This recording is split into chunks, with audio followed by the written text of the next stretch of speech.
Decíamos entonces que el ácido pirúvico proveniente de los azúcares va al ciclo de Krebs. Sin embargo, al ciclo de Krebs también van las proteínas y también van los lípidos. Es así que el ciclo de Krebs es una vía común para el metabolismo de todas las sustancias nutritivas, hidratos de carbono, lípidos y proteínas. Cada una de estas sustancias entra al ciclo de Krebs por un mecanismo particular. En el caso de los azúcares, que es el que estamos viendo, entran transformándose primero en ácido pirúvico.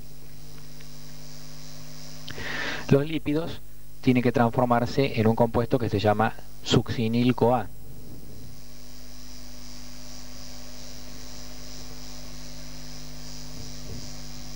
Los aminoácidos entran transformándose en otro compuesto que se llama acetil-CoA.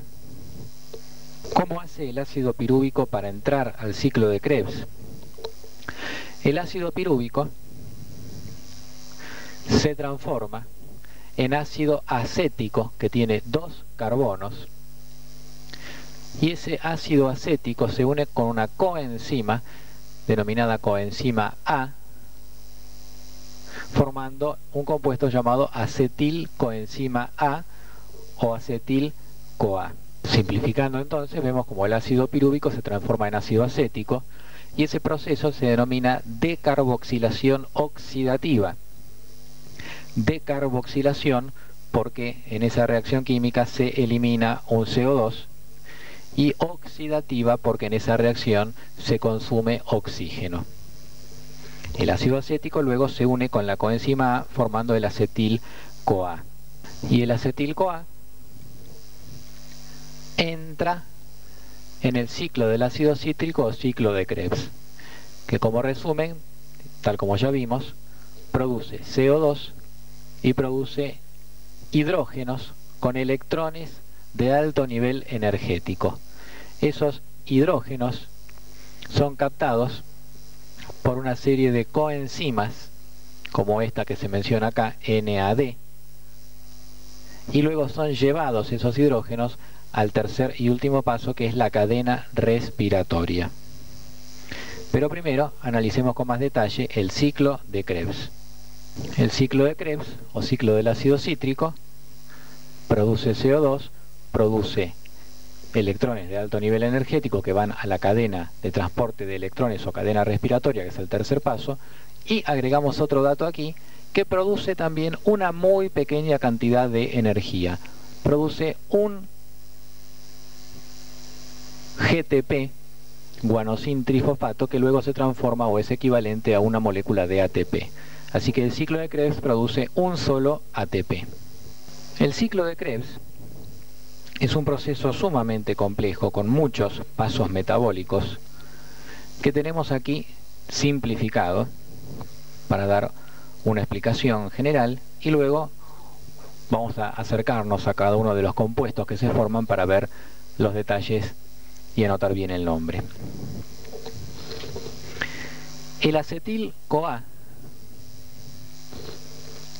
que se había formado por los procesos ya descritos, se une con el primer compuesto que está disponible en todas las células para hacer el ciclo de Krebs, que se llama ácido oxalacético o también oxalacetato, que tiene 4 carbonos.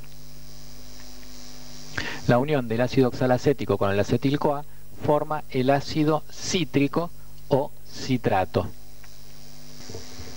Vemos ahora con detalle las primeras reacciones que acabo de explicar.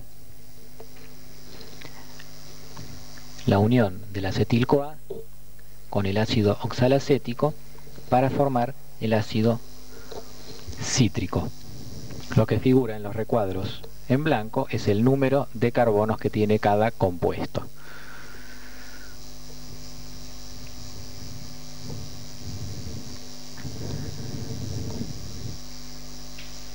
El ácido cítrico o citrato se transforma ahora en el isocitrato.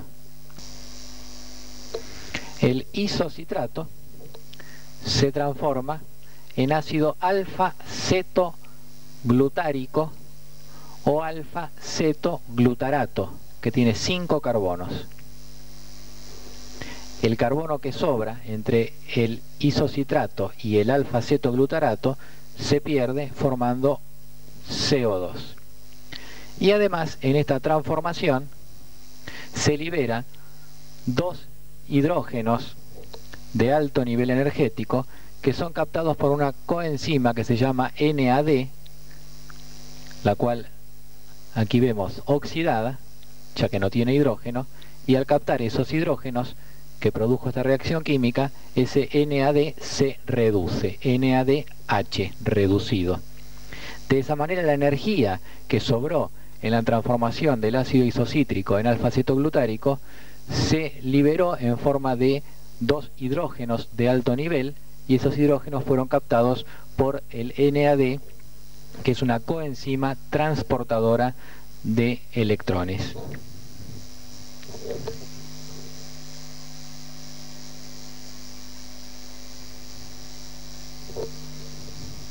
El alfa-cetoglutárico se transforma ahora en otro compuesto llamado succinilcoenzima A, que tiene 4 carbonos, y aquí pasa exactamente lo mismo. El carbono restante se elimina formando CO2 y la energía se elimina en forma de un par de hidrógenos de alto nivel que van a reducir al NAD oxidado y transformarlo en NAD reducido.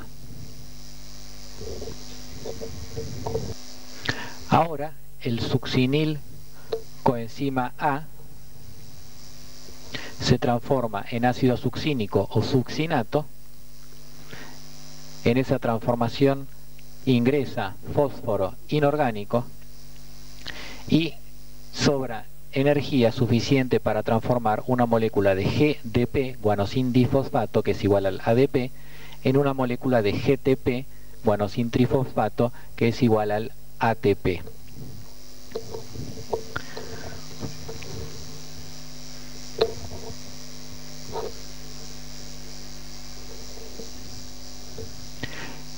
El succinato se transforma ahora en ácido fumárico o fumarato, y en ese paso se produce otra vez la liberación de un par de hidrógenos de alta energía que son captados ahora por otra coenzima transportadora que se llama FAD, la cual está oxidada, y con esos hidrógenos que libera la reacción se transforma en FAD reducida.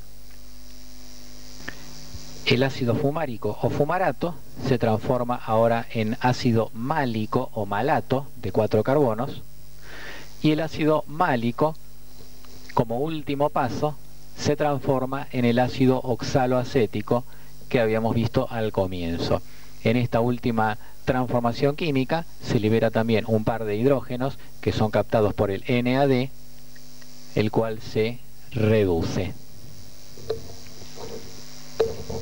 Con eso termina el ciclo de Krebs, ya que se ha formado nuevamente ácido oxalacético que estaba al comienzo del ciclo.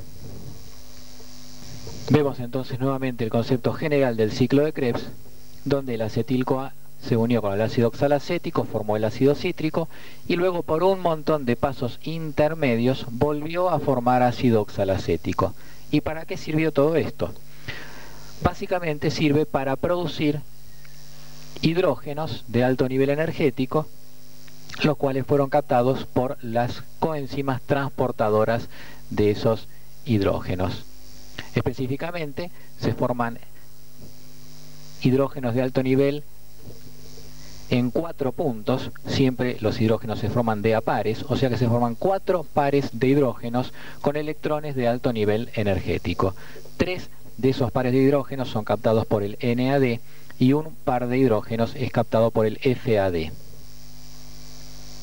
¿Qué sucede con esos hidrógenos que han sido captados por las coenzimas transportadoras?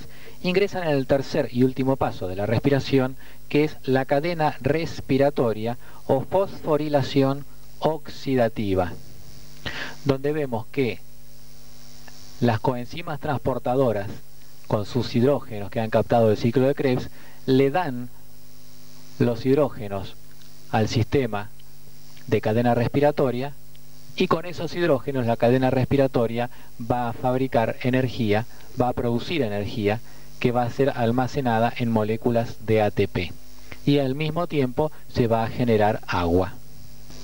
Aquí lo vemos en otro gráfico, donde vemos que el NAD reducido le da los hidrógenos al sistema de transporte de electrones, que es la cadena respiratoria, donde se produce la fosforilación oxidativa,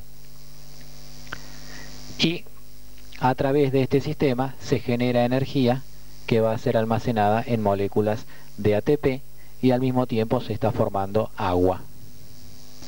La cadena respiratoria o sistema de transporte de electrones está compuesta por una serie de coenzimas transportadoras de electrones.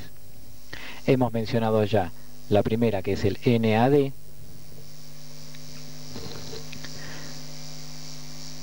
Le pasa los electrones al FAD. El FAD le pasa los electrones a la coenzima Q.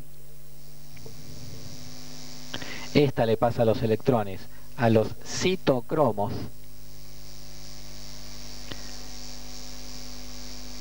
Y finalmente se forma agua utilizando oxígeno y se libera energía que va a formar ATP. El pH es un número que va del 1 al 14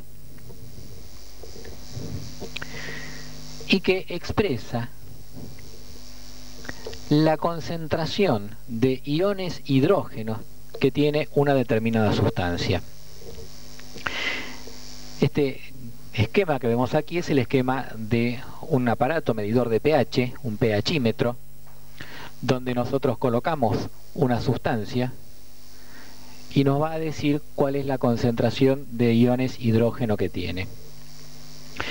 Como la concentración de iones hidrógeno es un número muy grande, se aplica una fórmula por la cual ese número queda reducido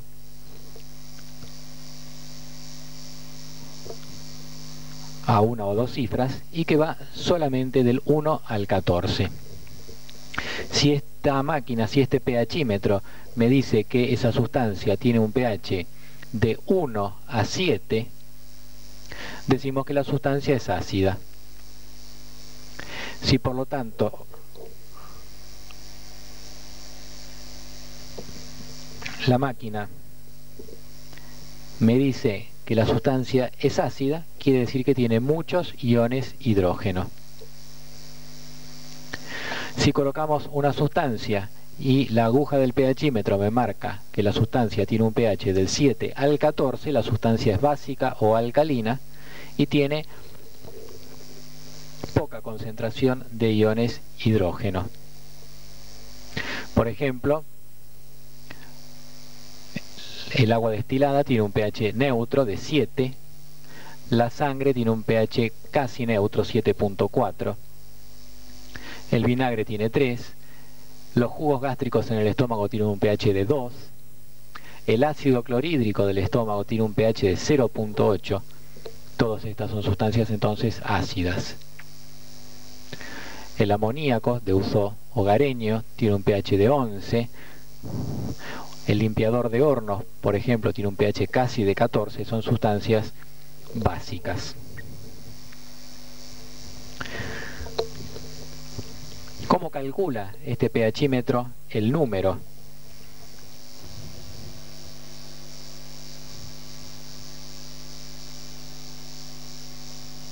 Aquí tenemos una escala del pH que pueden copiar en la página 45, poniendo vertical el espacio, donde vemos que el pH va del 1 al 14, el punto medio que es el 7 es el pH neutro, que es el pH del agua destilada, luego del 1 al 7 son los pH ácidos, Aquí tenemos ejemplos de distintos pHs ácidos. Y luego del 7 al 14, las sustancias alcalinas o básicas, donde vemos también algunos ejemplos.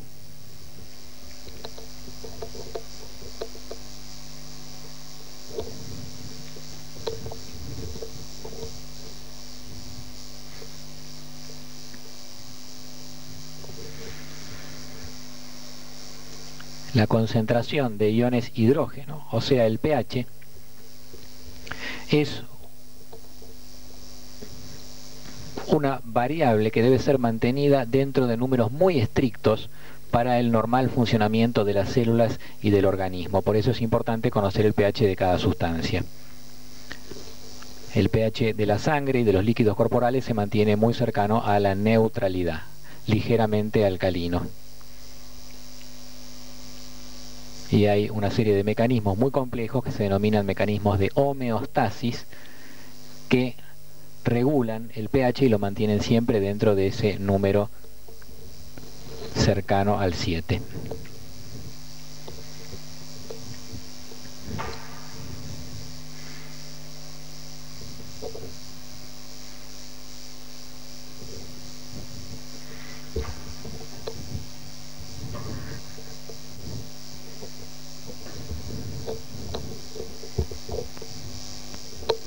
El pHímetro detecta la concentración de iones hidrógeno que tiene la sustancia y luego calcula el logaritmo negativo de esa concentración de iones hidrógeno, y ese número es el pH. O sea que el pH entonces es el logaritmo negativo de la concentración de iones hidrógeno, o lo que es lo mismo, es el logaritmo de 1 sobre la concentración de iones hidrógeno. Por eso, cuanto mayor es la concentración de iones hidrógeno, menor es el número resultante de la ecuación, menor es el número del pH. Y cuanto menor es la concentración de iones hidrógeno, de acuerdo a la fórmula, ya que como vemos es logaritmo negativo o es una fórmula invertida, que es lo mismo, cuanto menor, decía, es el número de iones hidrógeno, mayor va a ser el número que va a dar el pH.